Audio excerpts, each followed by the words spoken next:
आपु ही करता भये कुलाला, बहुविधि बासन गढ़े कुम्हारा। विधि न सबे कीन्ह एक ठाऊँ, अनेक जतन के बने कनाऊँ। जठर अग्नि मो दीन्ह प्रजारी, तामह आपु भये प्रतिपाली। बहुत जतन के बाहर आया, तब शिव शक्ति नाम धराया।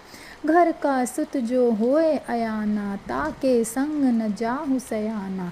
साची बात कही मैं अपनी, भया दीवाना और की पुन्ही। गुप्त प्रगट है एकै दूधा, काको कहिए ब्राह्मण शूद्रा।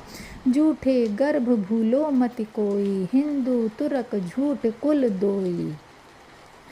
कबीरदास जी कहते हैं कि जिस प्रकार कुम्हार मिट्टी के बर्तन अपने चाक पर बनाता है, उसी प्रकार जीव कर्म वासना के द्वारा माता के पेट में मानव शरीर की रचना करता है। शरीर रचना के नियम ने वहाँ पर सभी सामग्री एकत्र कर दी और अनेक अंगों के साथ शरीर की रचना होने लगी। माता की जठर अग्नि में बच्चे का शरीर बनता है और वहाँ पर जीव के अपने कर्म ही उसके प्रतिपालक एवं रक्षक होते हैं। माता के सजग रहन सहन, पेट की रचना एवं डॉक्टर या दाई के अनेक यत्न से जब बच्चा पैदा होता है, तब उसके लिंग जानकारी से ही नर या नारी अर्थात शिव या शक्ति नाम रखे जाते हैं। यदि घर का लड़का अज्ञानी होता है तो घर के बुजुर्ग उसका सहयोग नहीं करते।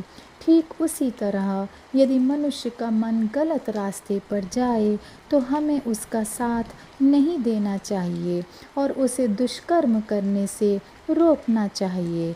मैंने अपनी सच बातें बता दी, लेकिन अधिकतर लोग अन्य की बातें सुनकर प्रपंच में पड़ रहे हैं।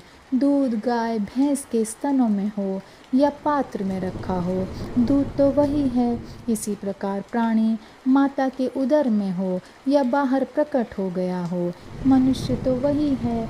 मानव में कोई मौलिक भेद नहीं है। फिर कौन ब्राह्मण और कौन शूद्र? यह भेद गलत है। झूठे अहंकार में मत भूलो, क्योंकि हिंदू और मुसलमान दोनों झूठी जातियां हैं। मानव तो केवल मानव है, शेष सब मनगढ़ंत बातें हैं। इसलिए भ्रम में नहीं पड़ना चाहिए।